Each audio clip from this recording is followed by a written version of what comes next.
continuar ahora con la parte macroscópica de la protuberancia, que podemos dividirla desde abajo hacia arriba en bulbo, protuberancia y mesencéfalo. El bulbo, todos estos elementos van a tener una cara anterior y una cara posterior. Estamos frente a la cara anterior del tronco encefálico, ¿ya? Y vamos a comenzar explicando el bulbo raquídeo. El bulbo raquídeo en su cara anterior tiene surcos que son similares a los que proceden, a los que ya encontramos abajo en la médula. En la médula encontramos dos surcos ventrolaterales. Aquí están los surcos ventrolaterales, que en este caso también se pueden denominar surcos anterolaterales, ventrolaterales o preolivares. ¿Por qué preolivares?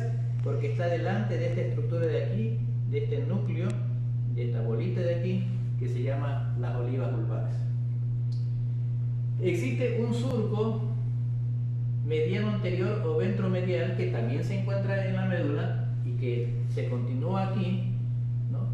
Pero que en la parte inferior del bulbo y limita o nos da a entender que este es el límite inferior del bulbo. En el momento que este surco se borra, ¿por qué se borra? Por el entrecruzamiento del haz córtico-espinal a este nivel, borra ese surco y se constituye en el límite inferior del bulbo raquídeo. Hacia arriba, el límite superior del bulbo raquídeo está dado por este surco, que es el surco bulbo-protuberancial, por encontrarse entre el bulbo y la protuberancia. Y vemos que este surco mediano anterior, mediano ventral, termina en un agujero ciego o foramen caeco, ¿ya? Ahora, entre el surco mediano anterior y el surco ventrolateral o preolivar va a haber una columna, esta columna de aquí de tejido que protruye como dos columnas, que no es otra cosa que la manifestación externa de que por ahí discurre, viniendo de la corteza y va de paso hacia la médula, por ahí discurre las fibras que forman el haz córtico-espinal. En cuanto a pares craneales, inmediatamente por delante de la oliva vulvares y por varios manojos de fibras, ¿ya? Va a emerger aquí que es el 12º par craneal. En el surco preolivar emerge el 12º par craneal. Por encima de la oliva vulvar o oliva inferior van a emerger dos pares craneales que los ven ustedes aquí, que son el 7 y el 8º, es decir, el facial y el acústico vestibular. Por lo tanto, en el bulbo raquídeo, en su cara anterior, hay tres pares craneales, que son el 12º par, que emerge del surco preolivar, y de la fosa supraolivar, que emerge el 7º y el 8º. En este surco, que es el surco bulbo-protuberancial, vamos a ver que existe una emergencia o un nacimiento aparente, es decir, emerge aquí a este nivel este par raquídeo, que es el 6º par. El 6º par, por lo tanto, emerge en el surco bulbo-protuberancial. Ahora nos vamos a la protuberancia. En la protuberancia hay dos accidentes que llaman la atención. Primero, hay un surco mediano anterior bastante ancho que se llama surco basilar. ¿Por qué se llama surco basilar? Porque aloja ahí aloja un gran vaso, una gran arteria que pertenece al sistema vértebro-basilar, que es la arteria basilar, ¿ya? ¿Cuál es el límite lateral de la protuberancia? La emergencia de este grueso tronco, que no es otra cosa que el 5º par craneal o trigémino. Entonces la protuberancia va a estar limitada hacia abajo por el surco bulbo-protuberancial, hacia arriba por el surco protuberancial superior, hacia los lados por la emergencia del 5º par, y se dice que la emergencia del 5º par hacia afuera, esto ya se llama brachium pontis o pedúnculo cerebeloso medio. Nos vamos ahora a la cara anterior del mesencéfalo, ¿ya? Y da la apariencia de dos gruesos troncos que se abren a manera de V, ¿no? Y que dan entre ellos un espacio que se llama la fosa interpeduncular.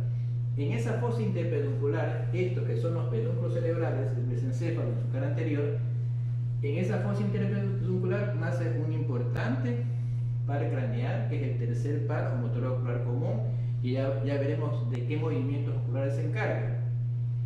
Y hay otro par craneal que no emerge en la cara anterior, sino que procede de la cara posterior, ¿no?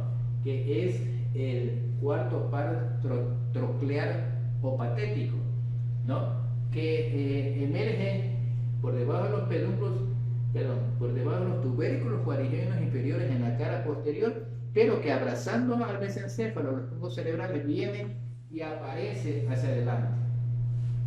Hemos terminado con esto, la cara anterior del tronco encefálico.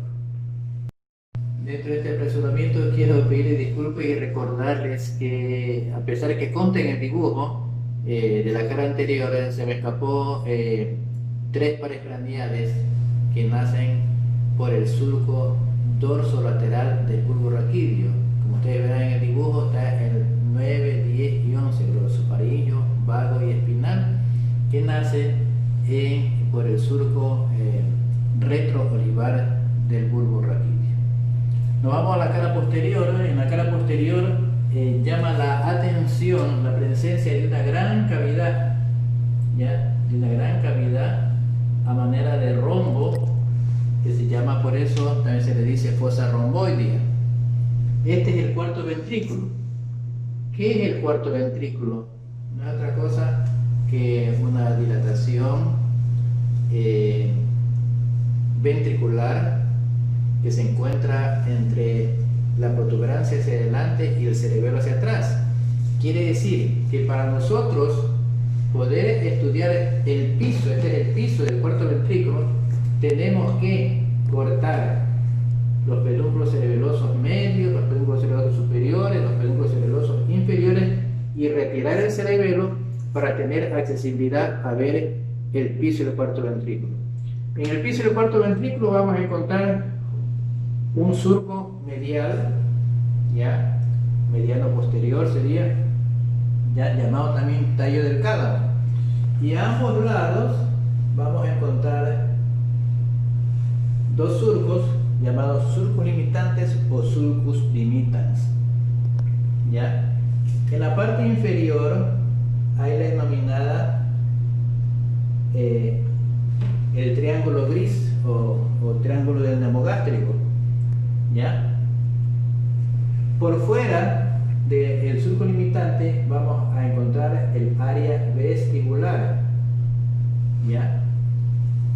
Aquí, entre el surco limitante y el tallo del cálamo, va a llamar la atención la presencia de 2 protrusiones redondeadas llamadas eminencia teres. Eminencia teres. La eminencia teres no es otra cosa que la manifestación externa de que hay exactamente en ese lugar. Si nosotros hacemos un corte a nivel de la eminencia teres en la protuberancia, vamos a comprobar que no es otra cosa que el núcleo del sexto par se encuentra ahí y está rodeado por las fibras que proceden del núcleo del facial. Esa es la eminencia teres, es la manifestación externa del núcleo del sexto con las fibras del séptimo. Ya hacia acá arriba podemos tener el funículo teres, eminencia teres, entre otras estructuras. Ahora, en lo que corresponde a la parte posterior del bulbo raquídeo, nosotros vamos a encontrar, al igual que en la médula, un surco mediano dorsal o dorso medial, y a ambos lados un surco dorso lateral, que es este de aquí. Por ese surco dorso lateral es donde van a llegar las raíces sensitivas, ¿no? Que van a formar parte de los pares raquídeos, ¿ya? A nivel de la médula. Entonces, surco dorso medial y surco dorso lateral, los dorsos laterales son lugares de llegada de las fibras sensitivas. Pero entre ambos surcos, entre el medial y el dorso lateral, hay otro surco que es el paramedio dorsal, que va a separar los cordones posteriores de la médula. Y como ustedes recordarán, aquí en la parte dorsal y póster inferior hay dos protrusiones, ¿ya?, que son la clava y el tubérculo. ¿Qué es la clava y el tubérculo? No es otra cosa que la manifestación externa de que ahí internamente hay un conglomerado de neuronas, son los núcleos, que son los núcleos gracilis y cuneatus, aquellos que son lugares de relevo de la sensibilidad táctil, epicrítica y proprioceptiva cortical, que después se transforman en menisco medial, como ya explicamos en la médula. Bueno, estos son los núcleos, aquí adentro están los núcleos gracilis y cuneatus, pero que macroscópicamente se los denomina clava y tubérculo. Luego esto se fusiona y toma el nombre de pedúnculo cerebeloso inferior, ¿ya? Estos otros que están cortados son los pedúnculos cerebelosos medios, y los de acá, los pedúnculos cerebelosos superiores, que no hacen otra cosa que circunscribir a este que es la fosa, que es el cuarto ventrículo. En la parte posterior del mesencéfalo, que es esto de acá, vamos a encontrar estas cuatro protrusiones redondeadas, que son los tubérculos parigémenos superiores e inferiores, ¿ya? Los superiores, que se transforman o se constituyen en centros de relevo de la vía óptica, y estos dos inferiores, que son centros de relevo de vías visuales, que están separados por un surco en cruz o surco cruzado, ¿ya? El único paracraneal que aparentemente emerge de la cara posterior, y como ya les había explicado en la cara anterior, existen dos pares craneales que emergen en este nivel,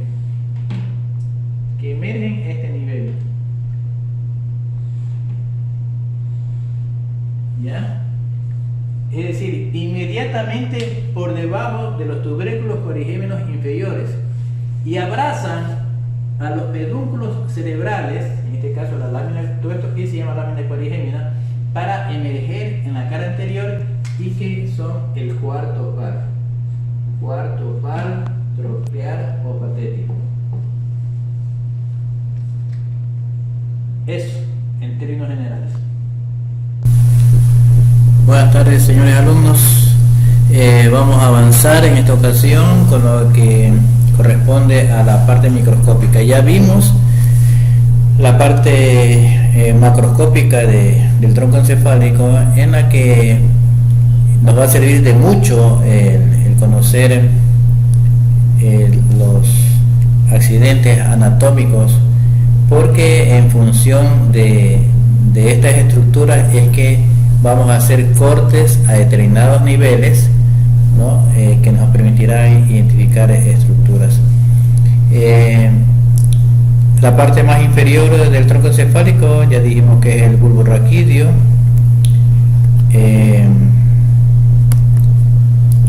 Vamos a avanzar con el primer corte de bulbo raquídeo. Cuando les expliqué la macroscopía y estudiamos la cara anterior o ventral del bulbo raquídeo, ustedes recordarán que dije que el límite inferior del bulbo raquídeo se consideraba el lugar donde el surco anteromedial o ventromedial se borraba, y les explicaba que ese surco se borraba en la parte inferior del bulbo, en la cara anterior, debido a que un gran manojo de fibras que pertenece al haz córtico espinal, que procede de la corteza cerebral, corteza motora, que desciende pasando por la sustancia oval, pasando por el tercio anterior del brazo posterior de la cápsula interna, atravesando los pedúnculos cerebrales en el mesencéfalo, atravesando los rodetes piramidales en la protuberancia, atravesar, discurriendo por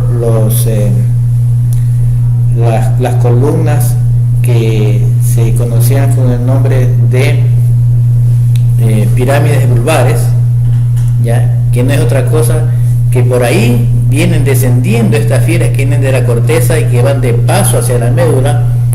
Resulta que en la parte inferior del bulbo raquídeo, la mayor parte de ese haz córtico espinal se entrecruza. Eso es lo que borra el surco. Hay otra parte de este fascículo que no se entrecruza, sino que sigue directo, sin cruzarse. El uno se llamará haz córtico espinal cruzado, el más grande, y el otro se llamará haz córtico espinal directo. Entonces, el primer corte realizado a nivel del bulbo raquídeo se lo hace exactamente en el lugar donde se cruzan estas fibras y en donde se borra el surco mediano anterior o antero o ventromedial. Ustedes están viendo en este momento el entrecruzamiento de estas fibras aquí de manera esquemática. Ya, miren, esto se llama un corte realizado a nivel de la decruzación de las pirámides o de decruzación del haz córtico espinal. Ya, se borra este surco, el haz córtico espinal que se está decruzando aquí. Y como vienen ascendiendo otra serie de fascículos, ya tenemos aquí por ejemplo el espino cerebeloso anterior o ventral, el espino cerebeloso posterior o dorsal, ¿no? Que viene desde la médula, de segmentos más inferiores en la médula, de paso hacia el cerebelo, ¿ya? También habíamos estudiado en la médula el espino talámico, ¿no? En este caso el lateral o dorsal, que va de paso ascendiendo hacia el tálamo. Por lo tanto, si viene de la médula y tiene que atravesar el bulbo raquídeo, también lo vemos aquí graficado, ¿ya? De ambos lados. Llama la atención que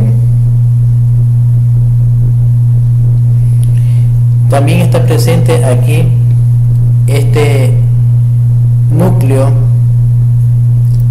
que es el núcleo espinal del trigémino, ¿no? Y a la periferia se encuentra el fascículo espinal del trigémino. Son los fascículos principales que vamos a encontrar en este primer corte, porque los otros seguiremos ascendiendo, ¿ya?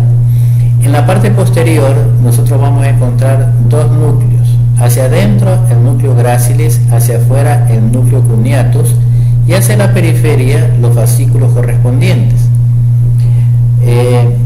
No se olviden que estos núcleos se constituyen en el segundo nivel neuroniano de la sensibilidad táctil epicrítica propioceptiva cortical que ya vimos en el estudio de médula. Por lo tanto, primer corte transversal de bulbo corresponde a la transición entre médula y bulbo raquídeo y está realizado exactamente en el momento en que el haz córtico espinal sufre un entrecruzamiento. Aquí estamos viendo el segundo corte a nivel ascendente, el segundo corte viniendo desde adelante hacia atrás. Aquí vemos esto que correspondería al surco mediano anterior, ventromedial o anteromedial, ¿no? El que vimos que recorre la parte anterior del bulbo y que es igual al que viene desde la médula. Todo este conglomerado de fibras, ¿no? Es el haz córtico espinal, aquel que procede de la corteza motora, que va de paso hacia la médula, ¿ya? Pero aquí son dos manojos de fibras que van descendiendo compactas, todavía no se han dividido, todavía no se han entrecruzado, porque se entrecruzan es más abajo. Nosotros ya estamos un nivel más arriba, es el segundo corte de bulbo, ¿ya? Y a este se le ha denominado un corte de bulbo a nivel de la decruzación del lemnisco medial. Ustedes recordarán que dijimos que el lemnisco medial no es otra cosa que un entrecruzamiento de fibras sensitivas, en este caso, ¿ya? Sensitivas, que proceden de los núcleos gráciles y cuneatos. Ustedes pueden ver acá los núcleos gráciles y cuneatos en su máximo esplendor. En la cara externa del bulbo, en la cara posterior externa del bulbo, tenemos aquí el surco mediano dorsal, ¿ya? Acá tenemos el surco dorsolateral, remanente del surco dorsolateral, y entre ambos el surco paramedio dorsal de ambos lados, ¿ya? Que dejan macroscópicamente estas dos protrusiones. Esta sería la clava y este es el tubérculo, que no es otra cosa que la manifestación externa de que aquí adentro hay este conglomerado de neuronas, de estos núcleos especializados que llevan la sensibilidad, como ya vimos, táctil, epicrítica y propioceptiva cortical. Este correspondería al núcleo grácilis, este correspondería al núcleo cuneatus. Ahora, este sería el segundo nivel de esa vía que ya estudiamos en la médula, núcleo grácilis y núcleo cuneatus. ¿Qué sucede con los axones que salen de estos núcleos? Se dirigen hacia adelante, como ustedes pueden ver, ¿no? Porque esta es la parte anterior, esta es la parte posterior. Se dirigen hacia adelante y después hacia adentro, por delante del agujero del epéndimo, este es el agujero del epéndimo, ¿ya? Y se entrecruzan. Si ven, estos, los de este lado vienen al lado de acá y los de este lado vienen al lado de acá. Se entrecruzan para luego ascender nuevamente, ahora sí, con el nombre del lemnisco medial. Por lo tanto, segundo corte en sentido ascendente del bulbo raquídeo, conocido con el nombre de decruzación del lemnisco medial. Ya está descrito este accidente, que es el que le da el nombre, ¿ya? Se repiten una serie de fascículos que van camino ascendente, unos hacia el cerebelo, como este que es el espino cerebroso ventral, es el espino cerebroso dorsal, y otros como este que se dirige al tálamo, que es el espino talámico dorsal. Se sigue repitiendo, y aquí se lo ve en su máximo expresión, el núcleo espinal del trigémino. Hacia la periferia van los fascículos. Siempre los núcleos están más internos y los fascículos están más externos, ¿ya? Por lo tanto, este es el corte realizado a nivel de decruzación del lemnisco medial. Podemos también ver cómo se comienza a gestar, porque aquí se comienza a gestar el núcleo del 12º par, del hipogloso mayor. Vamos ahora a ver el tercer corte transversal en sentido ascendente del bulbo raquídeo, ¿ya? Este es un corte realizado a nivel de esas bolitas que veíamos nosotros, que estaba por detrás o más lateralmente al surco anterolateral, también llamado preolivar, porque estaba por delante o más internamente en relación con las olivas vulvares. Bueno, si recordamos lo ya visto en la macroscopía, aquí tenemos el surco mediano anterior o mediano ventral. Acá tenemos el surco anterolateral o ventrolateral, que por estar delante de esta protrusión, que es la oliva vulvar o oliva inferior, se llamaba surco preolivar. Entonces, lo que más llama la atención aquí es esta estructura, que es la oliva vulvar o oliva inferior, a la cual se le ha otorgado varias funciones que ya especificaremos, pero es lo que llama la atención. Hacia aquí adelante, estos dos manojos de fibras, que son el haz córtico espinal compacto, que todavía no tiene por qué dividirse, porque la división es bien abajo del bulbo y nosotros estamos ya más arriba en el tercer corte. Podemos ver aquí fascículos que forman el rafe medio del bulbo raquídeo, que desde atrás hacia adelante, ahí a ambos lados, son el fascículo longitudinal medial, el haz tectoespinal y el lecnisco medial. El lecnisco medial, mire ahora la forma que toma, ¿ya? Y se ubica a ambos lados del rafe medio.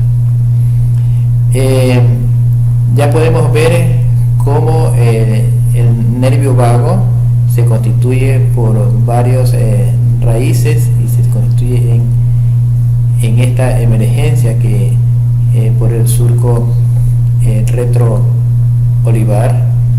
¿Ya? Aquí aparece un corte de las fibras que forman el pedúnculo cerebeloso inferior. ¿Ya? Podemos apreciar los núcleos vestibulares en la parte más lateral y comienza a aperturarse en la parte inferior, comienza a aperturarse el cuarto ventrículo. En el piso del cuarto ventrículo encontramos una serie de núcleos, ¿no? El más interno es el hipogloso mayor. ¿Ya? Se ve aquí muy notorio este núcleo que es el núcleo del fascículo solitario, ¿ya? Que está conformado por varios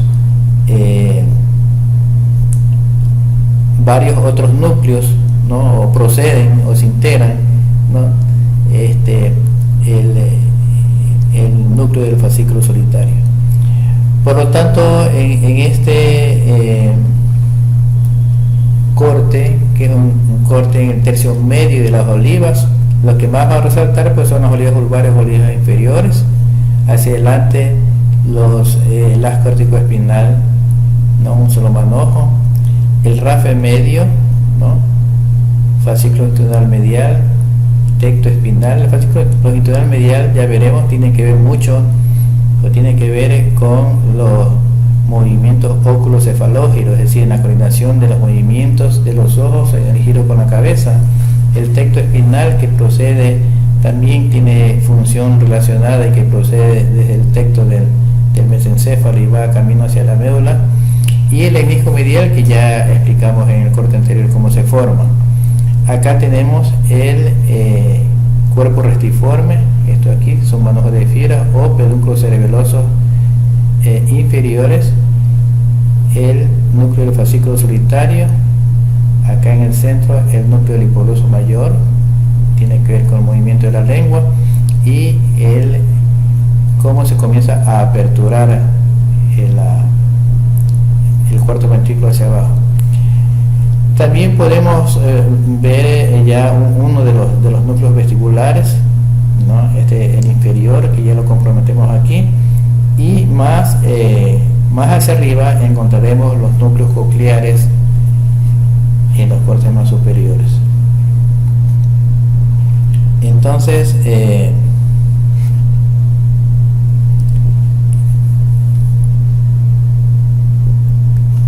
en realidad dice corte de bulbo inferior al puente, ¿sí? Es decir, para no confundirnos, no tenemos por qué hablar de puente, sino que este es un corte realizado a nivel de la región rostral del bulbo. Todavía esto no es puente, ¿ya?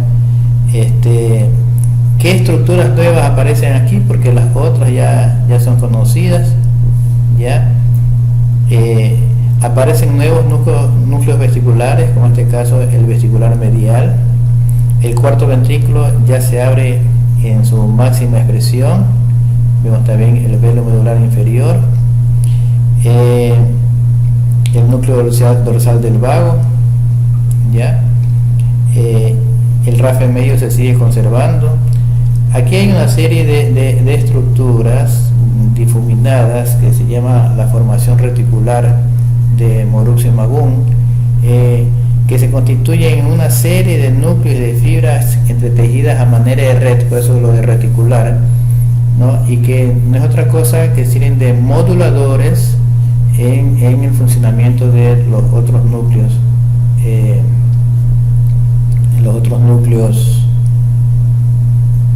del tronco.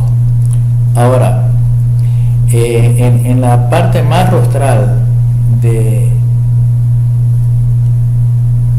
bulbo raquídeo comienzan a aparecer también los núcleos cocleares que pertenecen al octavo par, ¿no?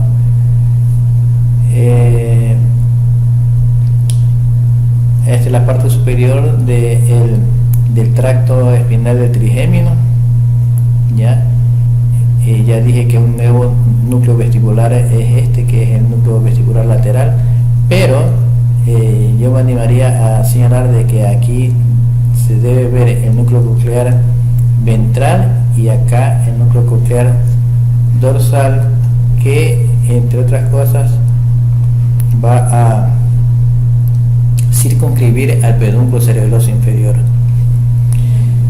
Existen cuadros, por ejemplo, en que el paciente hipertensos, diabéticos, pueden presentar un síndrome que está caracterizado por trastorno de la deglución, vértigo, voz bitonal, síndrome de Horner, que es pupila pequeña, falta de sudoración de una región de la cara superior, en oftalmos, ¿no? Disminución de la hendidura palpebral, caída del velo, voz, como decía, voz bitonal, el paciente toma líquidos y se le sale por la nariz, le da galillazo, ¿ya?